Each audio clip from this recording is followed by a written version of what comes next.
სიამოვნებით, მოგესალმებით.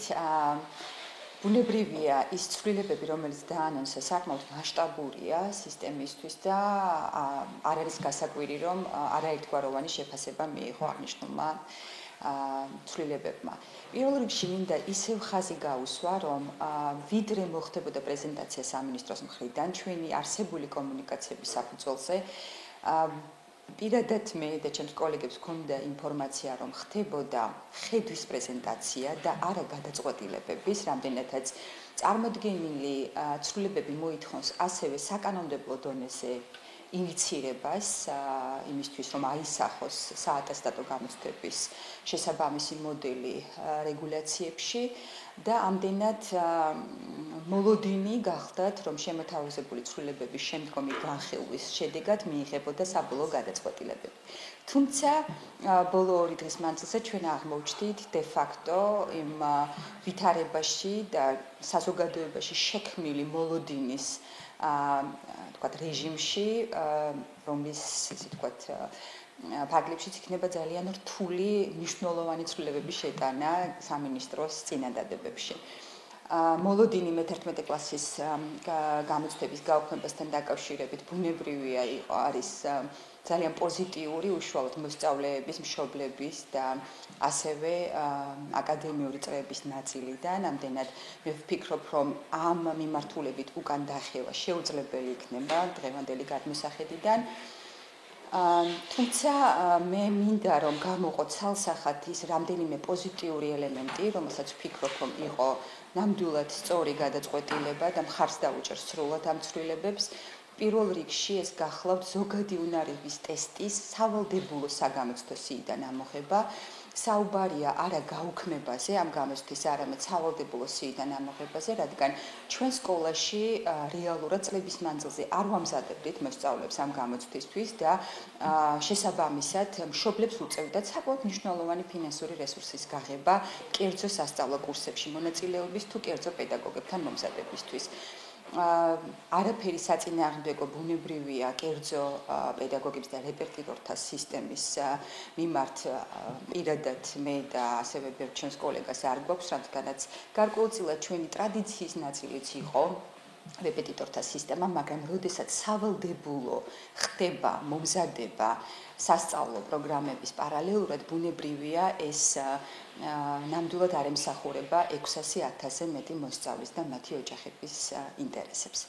ასევე შემიძლია პოზიტიურად შევაფასო ის წინადადება, რომ 5 გამოცდის ჩაბარების შემთხვევაში ეროვნულ გამოცდებს გულისხმობ, თუ კი ერთ-ერთ გამოცდაში აბიტურიენტი არ იქნებოდა წარმატებული, მას ეხსნებოდა გრანტის მიღების უფლება.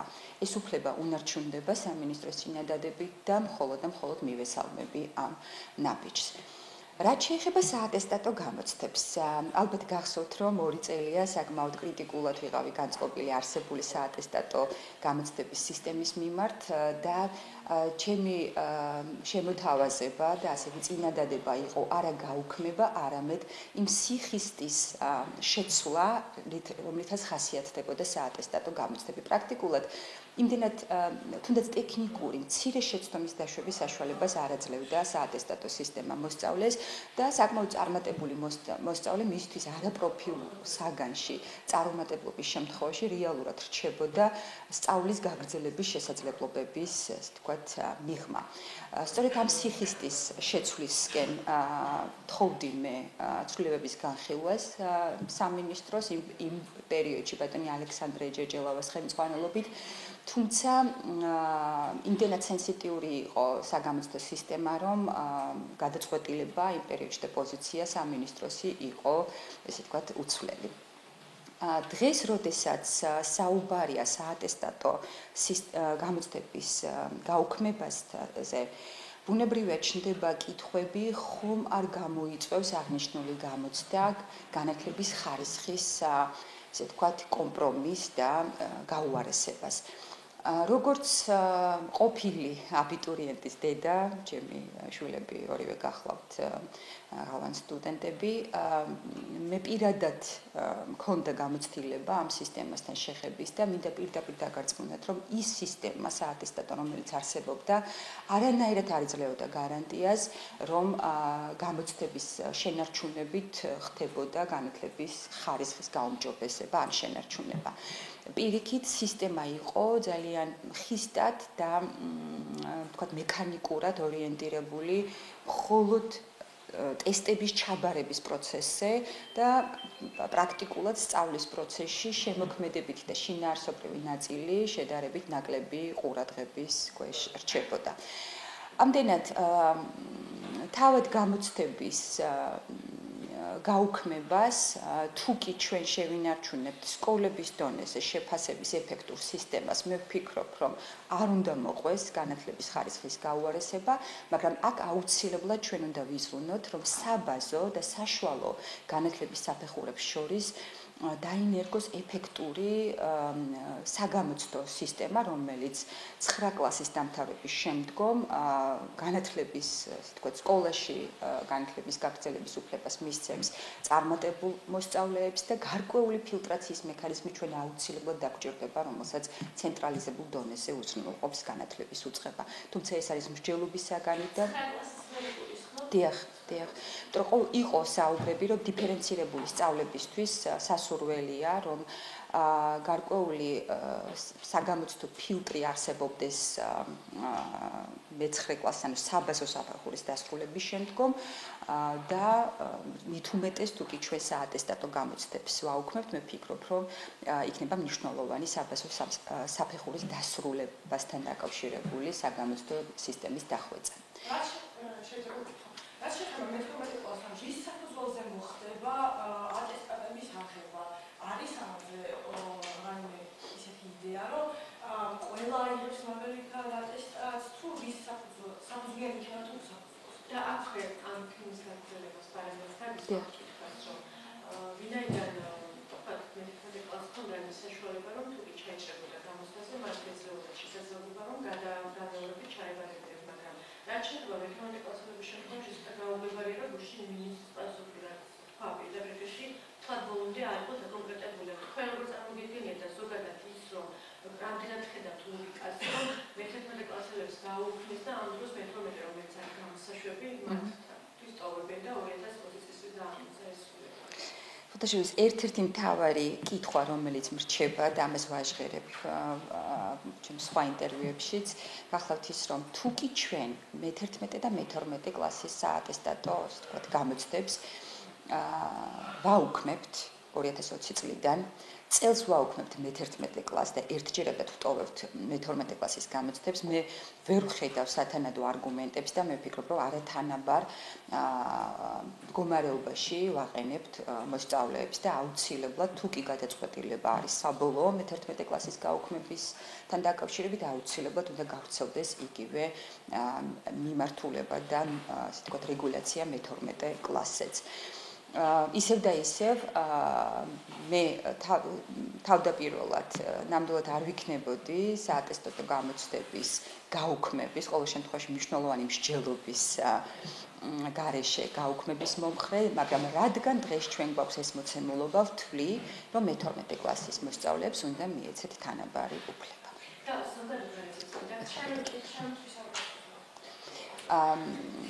უკაცრავად ზუსტად რო შემახსენოთ საფუძველი კი ბატონო.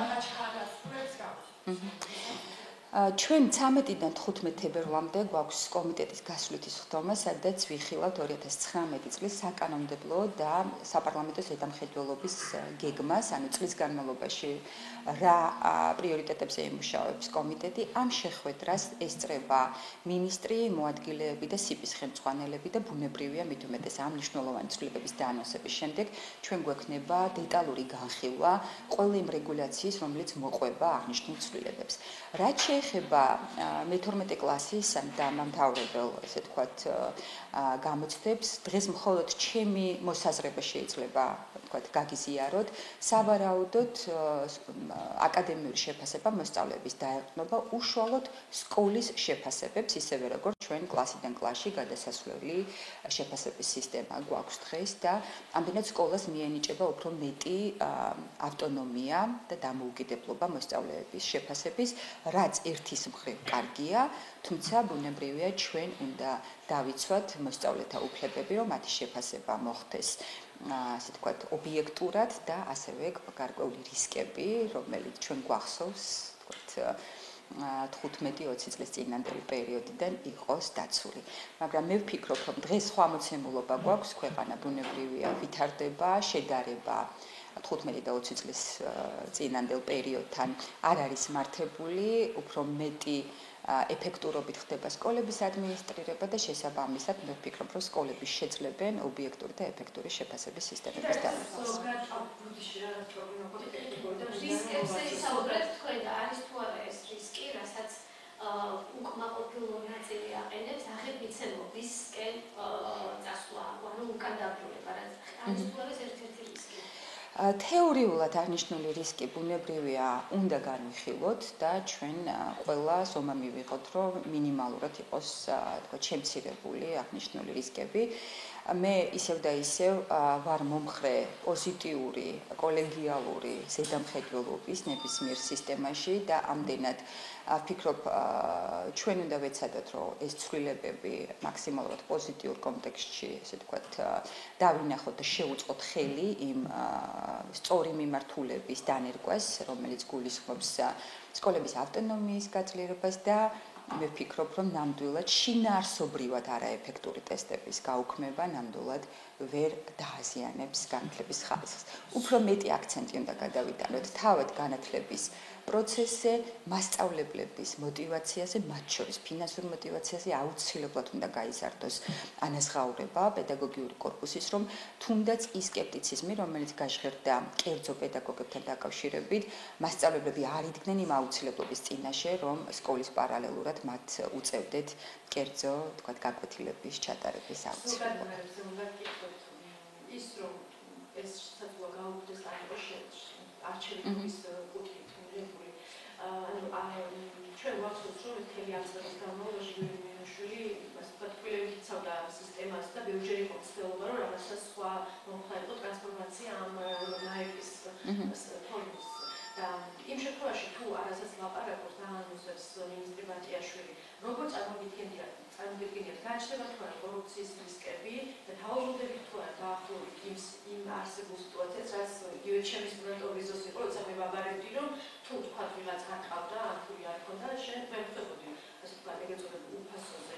თქვენ ხედავთ ამაში კორუფციის რისკებს და ასევე თქვენი აზრი მაინტერესებს, როგორ ფიქრობთ, არსებული სახით ეროვნული გამოცდები უნდა იყოს თუ ეთანხმებით მინისტრის აი ამ ინიციატივას, რომ ანარჩევნით იყოს საერთოდ გაუქმდეს. ერთიანი საგამოცდო სისტემის ფილტრი აუცილებლად უნდა იყოს შენარჩუნებული ან საატესტატო, ანუ სკოლის დასრულების ეტაპზე, ან უმაღლეს სასწავლებლებში მიღების ეტაპზე. სხვადასხვა ქვეყანაში არსებობს სხვადასხვა გამოცდილება, მაგრამ საატესტატო გამოცდების ან ეროვნულ და საერთაშორისო დონეზე აღიარებული საგამოცდო სისტემების საფუძველზე ხდება შემდგომ უნივერსიტეტებში საბუთების წარდგენა. ამდენად, თუ კი ჩვენ ვაუქმებთ საატესტატო სისტემას, მინიმალური, ესე ვთქვათ, გარანტიები უნდა იყოს ერთიანი ეროვნული გამოცდების ჭრილში შენარჩუნებული უმაღლესი განათლების საფეხურზე დაშვების შემთხვევაში. ამ ეტაპზე ზოგადი უნარების სავალდებულო ტესტებიდან ამოღებას მივესალმები და ჩვენ ვისაუბრეთ, რომ რამდენადაც სკოლა არ ამზადებს მოსწავლეს ამ გამოცდის ჩასაბარებლად იძულებული ხდებოდნენ 10,000-ობით მოსწავლე და მათი მშობელი, რომ ფინანსური რესურსი გაეღოთ მნიშვნელოვანი მოსამზადებლად, ამდენად ამ გადაწყვეტილებას მივესალმები. ამ ეტაპისთვის არის შემოთავაზებული, რომ 3 სავალდებულო გამოცდა იქნება უმაღლეს სასწავლებლებში, თქვა ჩასაბარებლად, ეს გახალთ მშობლიური ენა, უცხო ენა და მათემატიკა. მე ვფიქრობ, ეს არჩევანიც არის საკმაოდ რეზონული და ეფუძნება სხვადასხვა წარმატებული ქვეყნის გამოცდილებას. დამატებითი გამოცდების როგორც ზღვრის დაწესებაში, ასევე შერჩევაში უნივერსიტეტებისთვის ავტონომიის გაზრდას მივესალმებით, თუმცა აქ ჩვენ უნდა განვიხილოთ დამატებით, რომ ყველანაირი რისკი იყოს, თქვათ, შემცირებული და ეფექტური სისტემა დაინერგოს დიფერენცირებული საგამოცდო სისტემა.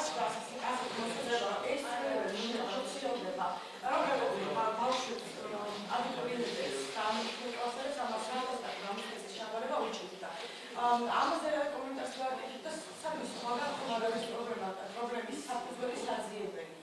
მართლაც ხორცლობ თქვა გადავწყვეტ ეს პრობლემა. გამოცდების გაუქმება იმისთვის, რომ გავამარტივოთ მოსწავლეებისთვის სწავლა, მე ვფიქრობ, რომ არასწორი, ესე ვთქვათ, მოსაზრებაა.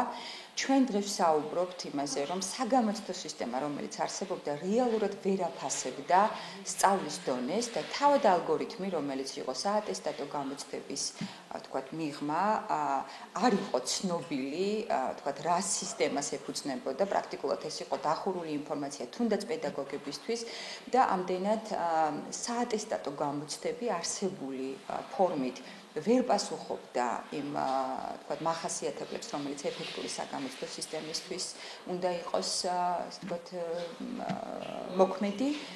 ჩვენთვის მთავარია, რომ გაძლიერდეს განათლების, სწავლების ხარისხი უშუალოდ სკოლებში, სახელმძღვანელოები იცვლება მნიშვნელოვნად იცით და რამდენადაც ჩემთვის ცნობილია რეგიონებში ვიზიტების საფუძველზე. ვიცი, რომ პედაგოგები პოზიტიურად აფასებენ პირველიდან მე-6 კლასის სახელმძღვანელობს, ზოგადი შეფასება პოზიტიურია, თუმცა ბუნებრივია რჩება გარკვეული შენიშვნები, რომელიც შეიძლება შემდგომ გამოსწორდეს. ჩვენ ვემზადებით მე-7 კლასის სახელმძღვანელოების და შემდგომ უკვე მომავალი წლიდან მე-12 კლასის, თქვათ, სასწავლო პროგრამების სრული განახლებისთვის. ლაბორატორიული აღჭურვილობა მნიშვნელოვნად უმჯობესდება სკოლებში, როგორც სახელმწიფო, ასევე 1000 წლეულის გამოწვევის ფონდის მხარდაჭერით, თუმცა სამწუხაროდ 2000-ვე სკოლაში ჯერჯერობით არ არის შესაბამისი აღჭურვილობა დანერგილი. ლაბორატორიული, თქვათ, შესაძლებლობები, სპორტული დარბაზები, სახელოვნებო განათლება, ეს არის ის მიმართულებები, რომელსაც გაკეთდება აქცენტი, რომ შინაარსობრივად საინტერესო, შემოქმედებითი გახდეს მოსწავლეებისთვის განათლების პროცესი და იყოს სწორი ბალანსი საგამოცდო და თავად სასწავლო პროცესებს შორის.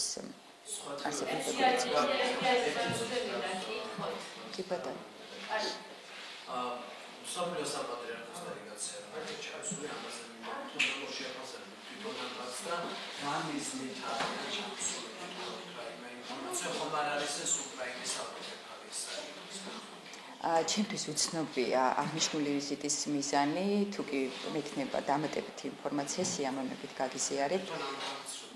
მე ვფიქრობ, ზოგადად საქართველოს, თქვათ, ეკლესია, ქართული მართლმადიდებლური ეკლესია საკმაოდ დიდი ავტორიტეტით სარგებლობს საერთაშორისო, თქვათ, თანამშრომლობის კუთხით და მე ვფიქრობ, უბრალოდ ეს შეიძლება იყოს თანამშრომლობითი, თქვათ, პერსპექტივების განხილვასთან დაკავშირებული მისია.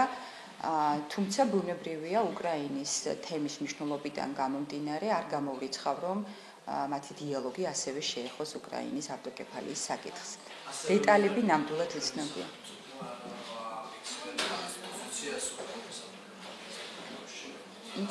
მოდის იქნება ეს, რომ აი ჩვენი პოზიცია გვექნება და საპატრიარქოს სახელმწიფო როდეს მივუხოცავთ სახელმწიფოს. აღნიშნულთან დაკავშირებით პირადად მეც მქონდა განცხადება რამდენიმე დღის წინ. მე ვფიქრობ, რომ სეკულარიზმის პირობებში, როდესაც ჩვენ მჭიდროდ თანამშრომლობთ, მაგრამ არ ვერევით ეკლესიის საქმიანობაში, უკრაინის ავტოკეფალიის საკითხი არის ეკლესიის გადაწყვეტილების საგანი, უმნიშვნელოვანესი ნამდვილად. ჩვენ ძალიან გვიხარია და მივესალმებით ჩვენი პარტნიორი ქვეყნის სუვერენიტეტის გაძლიერებისთვის გადადგმულ ნებისმიერ ნაბიჯს, მაგრამ უშუალოდ ეკლესიასთან დაკავშირებული გადაწყვეტილება არის ქართული ეკლესიის და მისი საჭიროების და წმინდა სინოდის გადაწყვეტილების თემა და ჩვენ აუცილებლად უნდა დავალოდოთ მათ გადაწყვეტილებას და შემდგომ ერთობლივი განცხადება გაშენდეს.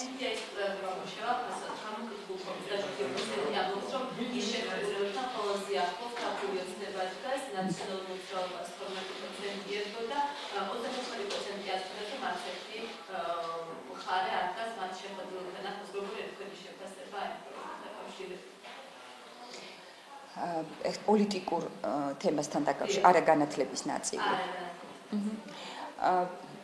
NDI-ის კვლევებში საკმაოდ საინტერესო ტენდენციები იკვეთება. მე განსაკუთრებით მივესალმები მიმდინარე კვლევაში განათლების საკითხებთან დაკავშირებულ მაჩვენებლებს.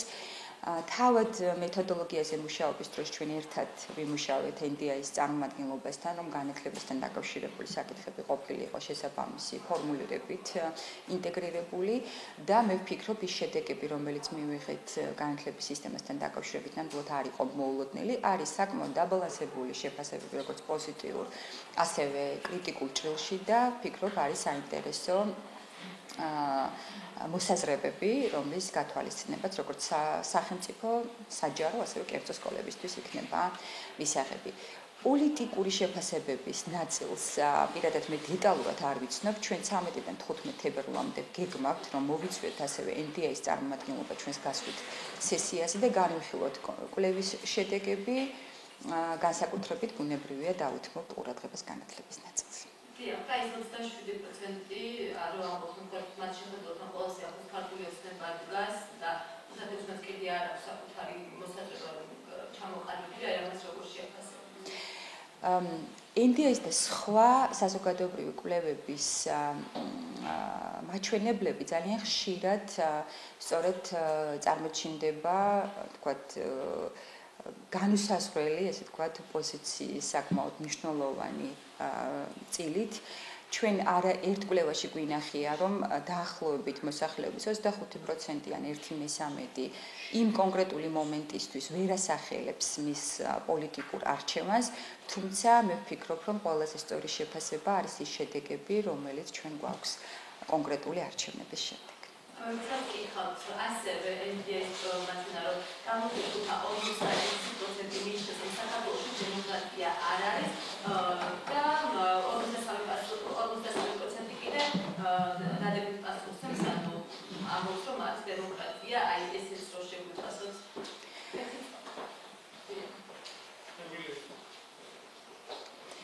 დემოკრატიის აღქმა არის საკმაოდ კომპლექსური, ესე ვთქვათ, ფენომენი, რადგან თავად დემოკრატიის მახასიათებლები, თუ კი ჩვენ აკადემიურად მივუდგებით, ხასიათდება როგორც თავისუფალი არჩევნების, ასევე ვთქვათ, სხვადასხვა პოლიტიკური და ინსტიტუციონალური, ესე ვთქვათ, ელემენტებით, რომლითაც ზოგადად ხდება საერთაშორისო შეფასებები და შედარებები.